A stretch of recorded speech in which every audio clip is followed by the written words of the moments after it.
कांग्रेस हो या लेफ्ट, इन दलों ने सत्ता के लालच में जिस तरह के खेल खेले, जिस तरह राज्यों को बर्बाद किया, वो भी अब लोग अच्छी तरह जानते हैं।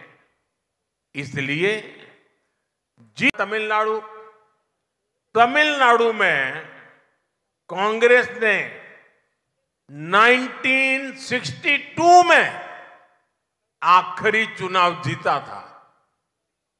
यूपी, गुजरात, बिहार में भी कांग्रेस ने 4 दशक पहले, 4 डेकेड पहले आखिरी चुनाव जीता था। ओडिशा में भी कांग्रेस 3 दशक से सरकार से बाहर ही है। देश के कितने ही राज्यों में आज कांग्रेस का एक मेंबर ऑफ पार्लियामेंट भी नहीं है। अब आप देखिए त्रिपुरा,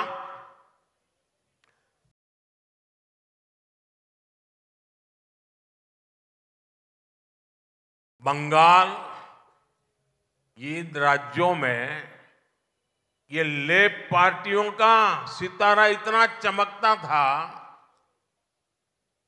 3-3, 4 दशक तक उन्हीं की चलती थी।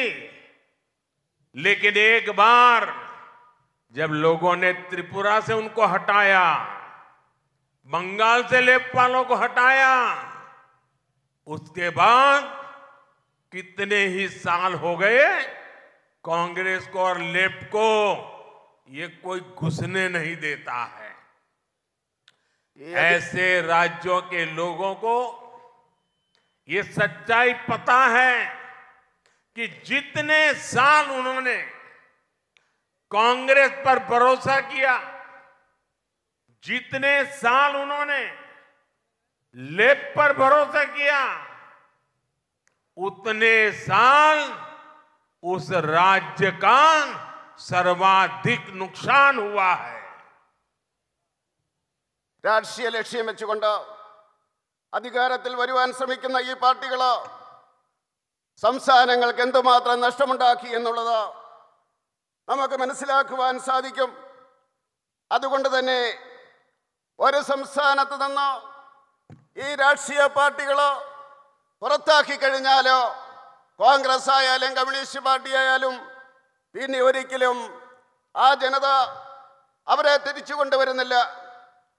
നമുക്ക് നോക്കാം, അയൽ സംസ്ഥാനമായിട്ടുള്ള തമിഴ്നാട്ടിലോ കോൺഗ്രസ് 1962 ആണ് അവസാനം തിരഞ്ഞെടുപ്പിൽ ജയിച്ചത്.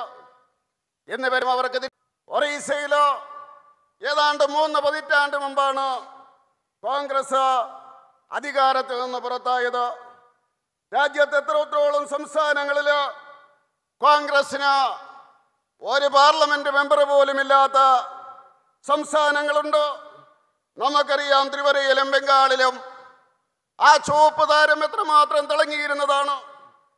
ഇന്ന് അവിടുത്തെ ജനങ്ങൾ അവരെ തിരിച്ചറിഞ്ഞിരിക്കുന്നു. അവരെ അധികാരത്തിൽ നിന്ന് തുത്തെറിഞ്ഞു. അവർക്കിനിയും വരുവാൻ സാധിക്കില്ല. ഈ കോൺഗ്രസും അതുപോലെ തന്നെ കമ്മ്യൂണിസ്റ്റുകാരും അധികാരത്തിരുന്ന എല്ലാ സംസ്ഥാനങ്ങളിലും ആ സംസ്ഥാനത്തിലെ ജനങ്ങൾക്ക് എത്രമാത്രം നഷ്ടമുണ്ടാക്കിയിട്ടുണ്ട് എന്ന് നമുക്ക് മനസ്സിലാക്കുവാൻ സാധിക്കും. साथियों,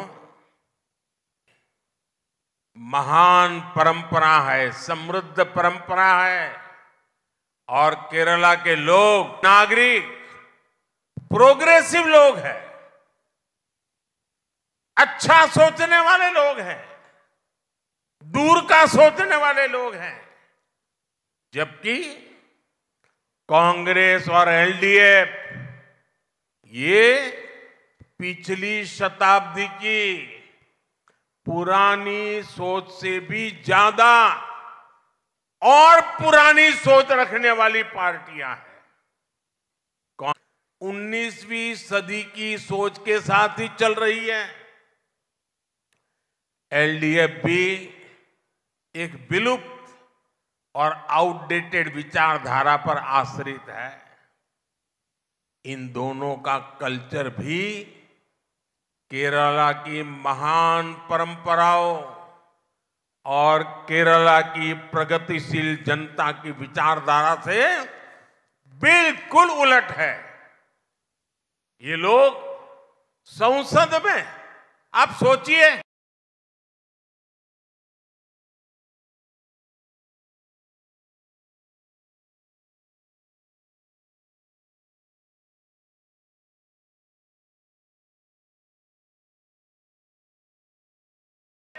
इक्कीसवीं सदी में ये लोग संसद में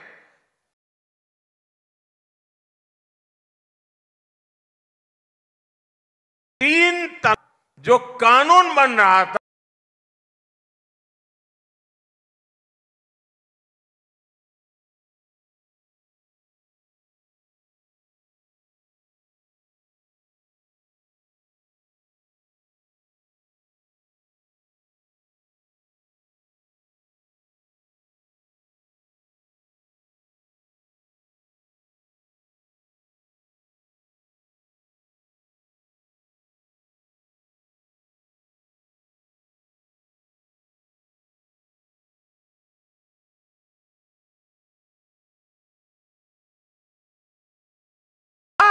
उसका विरोध कर रहे थे। ये लोग ओबीसी कमीशन का विरोध करते हैं। ये लोग आर्थिक रूप से कमजोर वर्ग को आरक्षण देना है तो उसका विरोध करते हैं।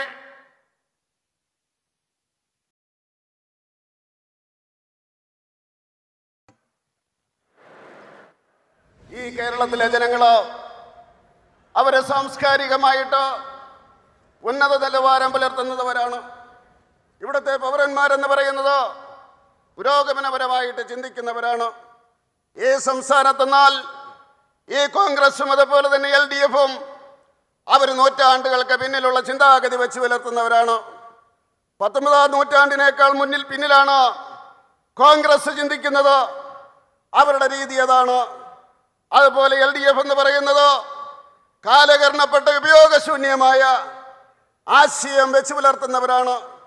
ഇവരെ സമയത്തോളം, ഈ രണ്ടു കൂട്ടരെ സമയത്തോളം സാംസ്കാരികമായിട്ട് പുരോഗമനപരമായിട്ട് ഉന്നത നിലയിൽ നിൽക്കുന്ന കേരളത്തിലെ ജനങ്ങളെ അവർക്ക് മുന്നോട്ട് നയിക്കുവാൻ സാധ്യമല്ല. അവരെന്താണ് ചെയ്യുന്നത്? പാർലമെന്റിൽ നിങ്ങൾക്കറിയാം, മുത്തലാഖിനെതിരെ നിയമം വന്ന അവസരത്തിൽ ഇവരൊറ്റക്കെട്ടായിട്ട് അതിനെ എതിർക്കുകയായിരുന്നു. പുരോഗമന ആശയങ്ങളെ അവർ എതിർക്കുകയായിരുന്നു. അതുപോലെ തന്നെ OBC കമ്മീഷൻ വന്ന അവസരത്തിൽ ഇവരതിനെ എതിർക്കുകയായിരുന്നു. സാമ്പത്തികമായിട്ട് ദുർബലമായിട്ടുള്ള വിഭാഗങ്ങൾക്ക് സംവരണം കൊടുക്കുന്നതിന് വേണ്ടി നിയമം വന്നപ്പോൾ അവരതിനെ എതിർക്കുകയായിരുന്നു. അങ്ങനെയാണ് ഇവിടുത്തെ LDFും അതുപോലെ തന്നെ UDFും ചെയ്യുന്നത്. साथियों, केरला की संस्कृति आध्यात्मिकता से हाथ जुड़ी हुई है, लेकिन UDF और LDF के लोग आस्था को कुचलने के लिए जाने जाते हैं। UDF, LDF वोट बैंक की राजनीति और समाज में खाई पैदा करने में लगे रहते हैं। केरला का कल्चर शांति को बढ़ावा देने वाला कल्चर है, लेकिन UDF, LDF के लोग दिन रात राजनीतिक हिंसा में विश्वास करते हैं। केरला के कल्चर में ईमानदारी को सर्वोपरि रखा जाता है, लेकिन UDF और LDF के नाम घोटालों की पूरी डिक्शनरी है। LDF को सोने के जरिए लूटने के लिए जाना चाहता है और UDF की पहचान सोलर पावर की लूट से होती है। लूट का ये खेल पूरी तरह से बंद करने के लिए मैं आज आपका आशीर्वाद मांगने के लिए आया हूं। मुझे केरल का आशीर्वाद चाहिए। मुझे केरल के लोगों का पूरा सहयोग चाहिए। കേരളത്തിന്റെ സംസ്കാരം എന്ന് പറയുന്നത് ആധ്യാത്മികതയുമായിട്ട് ചേർന്ന് നിൽക്കുന്നതാണ്. പക്ഷേ കേരളത്തിലെ UDF അതുപോലെ തന്നെ LDF വിശ്വാസത്തെ തകർക്കുവാനുള്ള ശ്രമമാണ് നടത്തുന്നത്. UDF അതുപോലെ തന്നെ LDFന്റെയും രാഷ്ട്രീയ നീതി രാജനീതി എന്ന് പറയുന്ന രാഷ്ട്രീയം എന്ന് പറയുന്നത് സമൂഹത്തെ ഭിന്നിപ്പിക്കുന്നതാണ്. കേരളത്തിലെ സമാധാനം, കേരളത്തിലെ ജനങ്ങൾ സമാധാനം ആഗ്രഹിക്കുന്നവരാണ്. സമാധാനത്തിൻ്റെ പാതയിൽ മുന്നേറുവാൻ വേണ്ടി ആഗ്രഹിക്കുന്നവരാണ്. പക്ഷേ കേരളത്തിലെ UDF അതുപോലെ തന്നെ LDF അവർ അക്രമ രാഷ്ട്രീയത്തിൽ വിശ്വസിക്കുന്നവരാണ്. കേരളത്തിൻ്റെ സംസ്കാരം എന്ന് പറയുന്നത് സത്യസന്ധതയിൽ ഊന്നിയതാണ്. പക്ഷേ LDFന്റെയും UDFന്റെയും അവരുടെ ഈ അഴിമതിയുടെ കുംഭകോണത്തിൻ്റെ ശബ്ദകോശം തന്നെയായിട്ട് അവർ മാറിയിരിക്കുകയാണ്. LDFും UDFും LDF സ്വർണത്തിൻ്റെ രൂപത്തിലാണ് കൊള്ള നടത്തുന്നതെങ്കിൽ UDF അവർ സോളാർ ശക്തിയുടെ രൂപത്തിലാണ് കൊള്ള നടത്തുന്നത്. ഈ കൊള്ള അവസാനിപ്പിക്കണമെങ്കിൽ തീർച്ചയായിട്ടും എനിക്ക് നിങ്ങളുടെ ആശീർവാദം വേണം. കേരളത്തിലെ ജനങ്ങളുടെ സഹകരണം കിട്ടുകയാണ് എങ്കിലോ ഈ കൊള്ള ഞാൻ അവസാനിപ്പിക്കുമെന്ന് പറയാൻ ആഗ്രഹിക്കുക. साथियों, यहां की करप्ट सरकार के बावजूद बीजेपी सरकार केरला के आप लोगों के विकास के लिए पूरी ताकत से काम कर रही है। अगर मैं आपको सिर्फ पथनमथिट्टा जिले में बीजेपी सरकार के विकास कार्य बताऊंगा तो आप अंदाजा लगा पाएंगे कि हम केरल के लोगों के कल्याण के लिए कितना काम कर रहे हैं। मैं एक जिले का बताता हूं। पथनमथिट्टा में अराउंड 3,50,000 परिवारों को जल जीवन मिशन के तहत नल से जल का कनेक्शन दिया गया है। पथनमथिट्टा में लगभग 5 लाख लोगों को PM गरीब कल्याण योजना के तहत मुफ्त राशन मिल रहा है। पथनमथिट्टा में 1,50,000 से ज्यादा किसानों को PM किसान सम्मान निधि के 380 करोड़ रुपए दिए गए हैं। पथनमथिट्टा में 1,50,000 से ज्यादा पशुओं का वैक्सीनेशन हुआ है। यहां करीब 12,000 महिलाओं को उज्ज्वला योजना के तहत LPG कनेक्शन दिया गया है। ഇവിടുത്തെ അഴിമതി നിറഞ്ഞ സർക്കാരുകൾ കേരളത്തെ തകർക്കുവാൻ വേണ്ടി ശ്രമിക്കുന്ന അവസരത്തിലോ കേന്ദ്രത്തിലെ BJP സർക്കാരോ കേരളത്തിന് വേണ്ടി, കേരളത്തിൻ്റെ പുരോഗതിക്ക് വേണ്ടി ശ്രമിച്ചുകൊണ്ടിരിക്കുകയാണ്. പൂർണ്ണമായിട്ടുള്ള ശക്തി അതിനുവേണ്ടി ഞാൻ ഉപയോഗിക്കുകയാണ്. ഈ പത്തനംതിട്ട ജില്ലയിൽ മാത്രം കേന്ദ്ര സർക്കാർ നടപ്പിലാക്കിയ പദ്ധതികളെ പറ്റി നിങ്ങൾ കേൾക്കുകയാണെങ്കിലോ നിങ്ങൾക്ക് മനസ്സിലാകും കേന്ദ്ര സർക്കാർ എത്രമാത്രം ജനക്ഷേമ പദ്ധതികളാണ് നടപ്പിലാക്കുന്നതെന്ന് നിങ്ങൾക്ക് മനസ്സിലാക്കാൻ സാധിക്കും. ഞാനിപ്പോൾ പറയുന്നത് പത്തനംതിട്ട ജില്ലയുടെ കാര്യം മാത്രമാണ്. ഏതാണ്ട് 3,50,000 കുടുംബങ്ങൾക്ക് ഈ പത്തനംതിട്ട ജില്ലയിൽ ജൽ ജീവൻ പദ്ധതിയുടെ അടിസ്ഥാനത്തിൽ ടാപ്പുകൾ ഘടിപ്പിച്ചു കൊടുത്തിരിക്കുന്നു വീടുകളിൽ. അതുപോലെ തന്നെ ഈ പത്തനംതിട്ട ജില്ലയിൽ 5 ലക്ഷം ജനങ്ങൾക്ക് ഗരീബ് കല്യാൺ പദ്ധതിയുടെ അടിസ്ഥാനത്തിൽ സൗജന്യമായിട്ടുള്ള റേഷൻ കൊടുത്തുകൊണ്ടിരിക്കുകയാണ്. അതുപോലെ തന്നെ പത്തനംതിട്ട ജില്ലയിൽ 1,50,000 കർഷകർക്ക് കിസാൻ സമ്മാൻ നിധിയുടെ അടിസ്ഥാനത്തിൽ രൂപ കൊടുത്തുകൊണ്ടിരിക്കുന്നു. എത്രയാണെന്ന് അറിയണ്ടേ? 380 കോടി രൂപ ഈ പത്തനംതിട്ട ജില്ലയ്ക്ക് വേണ്ടി കൊടുത്തിരിക്കുകയാണ്. അതുപോലെ തന്നെ ഈ പത്തനംതിട്ട ജില്ലയിൽ 1,50,000 വളർത്തുമൃഗങ്ങൾക്ക് വാക്സിനേഷൻ കൊടുത്തിരിക്കുന്നു. അതുപോലെ തന്നെ ഈ പത്തനംതിട്ടയിൽ 12,000 സ്ത്രീകൾക്ക് ഉജ്ജ്വല യോജനയുടെ അടിസ്ഥാനത്തിൽ LPG कनेक्शन കൊടുത്തിരിക്കുകയാണ്.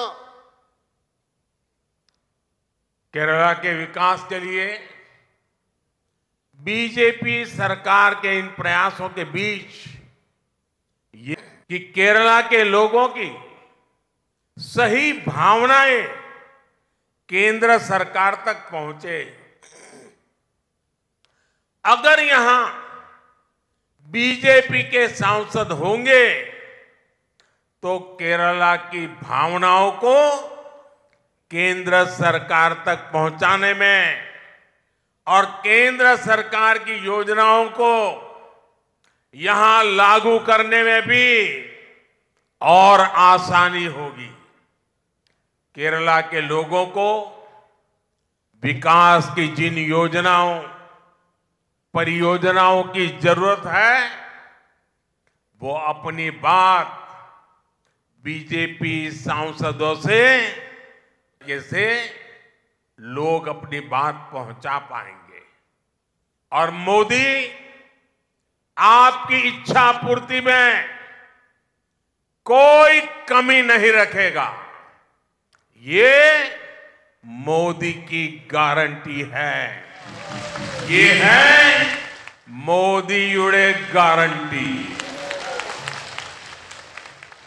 കേരളത്തിലെ ജനങ്ങൾക്ക് വേണ്ടിയുള്ള വികസന പ്രവർത്തനങ്ങൾ കേന്ദ്ര സർക്കാർ നടത്തുമ്പോൾ തന്നെ ഇവിടുത്തെ ജനങ്ങളുടെ യഥാർത്ഥ വികാരം കേന്ദ്ര സർക്കാരിൽ എത്തിക്കുന്നതിന് ഇവിടെ നിന്ന് എംപിമാരുണ്ടാകേണ്ടിയിരിക്കുന്നു.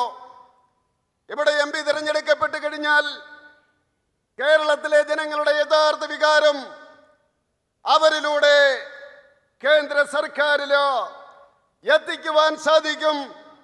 അതിനാവശ്യമായിട്ടുള്ള പദ്ധതികൾ പരിപാടികൾ അത് നടപ്പിലാക്കാൻ സാധിക്കും. അങ്ങനെ അതിൻ്റെ ഗുണങ്ങൾ തീർച്ചയായിട്ടും കേരളത്തിലെ ജനങ്ങൾക്ക് കിട്ടും. അതുകൊണ്ട് എനിക്ക് പറയുവാനുള്ളത്, കേരളത്തിൽ നിന്ന് എംപിമാർ തിരഞ്ഞെടുക്കപ്പെട്ട് കഴിഞ്ഞാൽ കേരളത്തിൻ്റെ വികസനം ദ്രുതഗതിയിലാകും. മാത്രമല്ല, നിങ്ങളുടെ ഇച്ഛ ആഗ്രഹം അതിനൊരു കുറവും മോഡി വരുത്തില്ല. അത് മോഡിയുടെ ഗ്യാരണ്ടിയാണ്. साथियों, मैं जब भी विदेश जाता हूं, वैश्विक नेताओं से मिलता हूं, तो वो सभी और खासकर गल्फ देशों के नेता, प्रवासी भारतीय और विशेष करके केरला के लोगों के बारे में बहुत बातें करते हैं। मैं भी केरला के परिश्रमी लोगों की खूब तारीफ करता हूं। केरला की ब्रांडिंग जहां जाता हूं वहां करता हूं। मैं विदेशों में लोगों को बताता हूं कि क्यों हमारा केरला इतना खास है। मुझे याद है, भारत ने 2022 में यूएई के साथ ट्रेड एग्रीमेंट किया था। इससे आने वाले वर्षों में सैकड़ों बिलियन डॉलर के कारोबार और निवेश का रास्ता तैयार हुआ। इससे किसका फायदा होगा? इसका लाभ केरला के हमारे उन ऊर्जावान युवाओं को होगा जो बड़ी संख्या में यूएई में रहते हैं। जब 2021 में मेरी वेटिकन में हिज होलीनेस पोप फ्रांसिस से मुलाकात हुई थी, तब भी मैंने केरला का विशेष जिक्र किया था। भारत में हो रही प्रगति के बारे में जानकर भी वो भी बहुत प्रभावित हुए थे। അതുപോലെ തന്നെ വിദേശത്ത് പോകുന്ന ഈ അവസരത്തിലോ ഞാൻ അവിടുത്തെ നേതാക്കന്മാരോട് പ്രവാസി ഭാരതീയരെ പറ്റി സംസാരിക്കാറുണ്ട്. പ്രത്യേകിച്ച് കേരളത്തിലെ ജനങ്ങളെ പറ്റി സംസാരിക്കാറുണ്ട്. അവരെല്ലാം തന്നെ കേരളത്തിലെ ജനങ്ങളെ പറ്റി നല്ല അഭിപ്രായമാണ് പറയാറുള്ളത്. ഞാൻ അവരോട് കേരളത്തിലെ കഠിനാധ്വാനികളായിട്ടുള്ള ജനങ്ങളെ പറ്റി ഞാൻ പറയാറുണ്ട്. കേരളത്തിൻ്റെ ബ്രാൻഡിങ് എവിടെ ചെന്നാലും ഞാൻ നടത്താറുണ്ട്. അത് കേരളത്തോടുള്ള പ്രത്യേകമായിട്ടുള്ള താല്പര്യം കൊണ്ടാണ്. കാരണം ഈ കേരളമെന്ന് പറയുന്നത് നമ്മളെ സംബന്ധിച്ചിടത്തോളം വളരെ പ്രിയപ്പെട്ടതാണ്. ഭാരതം 2022 UAE-യുമായിട്ട് വ്യാപാര കരാറ് ഒപ്പുവെക്കുകയുണ്ടായി. അതുകൊണ്ടുണ്ടാകുന്ന ഗുണമെന്ന് പറയുന്നത് ശതക്കണക്കിന് കോടി ബില്യൺ ഡോളറിൻ്റെ പ്രവർത്തനങ്ങളുണ്ടാകും. അതിൻ്റേതായിട്ടുള്ള നേട്ടങ്ങളുണ്ടാകും. ആർക്കാണ് ഇതിൻ്റെ നേട്ടമുണ്ടാകുക? ആർക്കാണ് ഇതിൻ്റെ ഗുണമുണ്ടാകുക? ഊർജ്ജസ്വലരായിട്ടുള്ള യുവാക്കള് അവർ UAE-യിലുണ്ട്. അവർക്കായിരിക്കും അതിൻ്റെ വലിയ ഗുണം കിട്ടാൻ പോകുന്നത്. 2021 ഞാൻ വത്തിക്കാൻ സന്ദർശിച്ച അവസരത്തിൽ പരിശുദ്ധ ഫ്രാൻസിസ് പാപ്പയുമായിട്ട് കാണുകയുണ്ടായി. അപ്പോഴും അദ്ദേഹം സംസാരിച്ച അവസരത്തിൽ ഞാൻ അദ്ദേഹത്തോട് പറയുകയുണ്ടായി, കേരളത്തിലെ വിശേഷങ്ങൾ, സർക്കാരിൻ്റെ ശ്രമപരമായിട്ട് ഭാരതത്തിലുണ്ടായിട്ടുള്ള വികസനത്തിൽ അദ്ദേഹം വളരെ തൽപരനായിരുന്നു. साथियों, पिछले 10 वर्षों में हमने देश के हर क्षेत्र, हर वर्ग के लिए जितना ज्यादा काम कर सकते हैं करने का प्रयास किया है। आप जानते हैं, हम युद्ध के बीच फंसी हमारी नर्स बहनों को भारत वापस लेकर आए थे इराक से।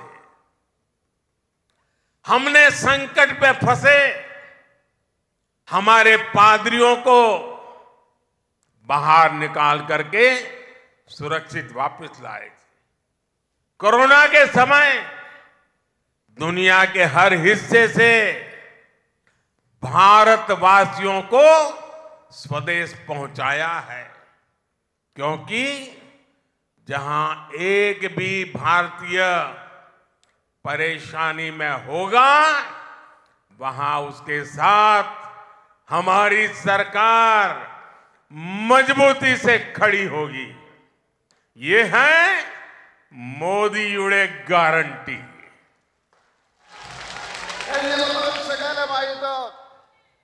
എല്ലാ ക്ഷേത്രങ്ങളിലും എല്ലാ ഭാഗങ്ങളിലും ഭാരതീയ ജനതാ പാർട്ടിയുടെ സർക്കാർ പ്രവർത്തിച്ചു കൊണ്ടിരിക്കുകയാണ്.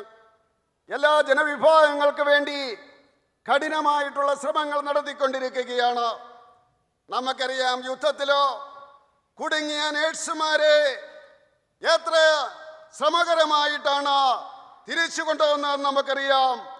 അതുപോലെ തന്നെ ദുരിതത്തിൽ വിദേശത്തുപെട്ട വൈദികരെ നമ്മൾ തിരിച്ച് നമ്മുടെ രാജ്യത്തേക്ക് കൊണ്ടുവന്നു. അതുപോലെ തന്നെ കൊറോണയുടെ സമയത്ത് ലോകത്തിൻ്റെ എല്ലാ ഭാഗങ്ങളിൽ നിന്നും ഭാരതീയരെ നമ്മൾ രാജ്യത്തേക്ക് തിരിച്ചു കൊണ്ടുവന്നു. എവിടെയാണെങ്കിലും ഭാരതീയർക്ക് ഒരു പ്രശ്നമുണ്ടായാൽ അവിടെ ശക്തമായിട്ട് സർക്കാർ ഉണ്ടാകും. അതാണ് മോഡിയുടെ ഉറപ്പ്, മോഡിയുടെ ഗ്യാരണ്ടി. साथियों, अगले कुछ दिनों में ही ईस्टर भी आने वाला है। ये दिन हमें जीसस क्राइस्ट के आदर्शों की याद दिलाता है। मैं आप सभी को ईस्टर की हार्दिक शुभकामनाएं भी देता हूं। हमारे पारसी भाइयों का बड़ा महत्वपूर्ण त्योहार नवरोज का त्योहार भी आने वाला है। रामनवमी और होली भी बिल्कुल पास में है। रमजान का पवित्र महीना चल रहा है और लोकतंत्र का सबसे बड़ा फेस्टिवल भी शुरू होने वाला है। मुझे विश्वास है केरला का बीजेपी के लिए जो स्नेह है इस बार विशाल जन समर्थन में बदलेगा और इस बार पुराने सारे रिकॉर्ड टूटेंगे। एलडीएफ यूडीएफ के विष चक्र से हमारा केरला बाहर निकालेगा और मोदी को केरला की सबसे ज्यादा सेवा करने का मौका देगा। मैं आपसे वादा करता हूं कि मोदी केरला के विकास के लिए कोई कोर कसर नहीं छोड़ेगा। ഏതാനും ദിവസത്തിനുള്ളിൽ പവിത്രമായിട്ടുള്ള ഈസ്റ്റർ വരികയാണ്. ആ ഈസ്റ്റർ ദിനത്തിലോ യേശുക്രിസ്തുവിന്റെ വചനങ്ങളും ആശയങ്ങളും നമ്മൾ ഒരുപടിക്കുണ്ടായി. തീർച്ചയായിട്ടും ഈ അവസരത്തിലോ ഞാൻ എല്ലാവർക്കും ഈസ്റ്ററിന്റെ ആശംസകൾ നേരുകയാണ്. അതുപോലെ തന്നെ ഈ പാർസി വിഭാഗം ജനങ്ങൾ നവരോജ് ഉത്സവം നടത്തുകയാണ്. പവിത്രമായിട്ടുള്ള രാമനവമി വരികയാണ്. ഹോളി അടുത്ത് വരുന്നു. റംസാൻ നോയമ്പ് തുടങ്ങിയിരിക്കുന്നു. ജനാധിപത്യത്തിന്റെ ഏറ്റവും വലിയ ഉത്സവമായിട്ടുള്ള ഇലക്ഷനും വന്നിരിക്കുകയാണ്.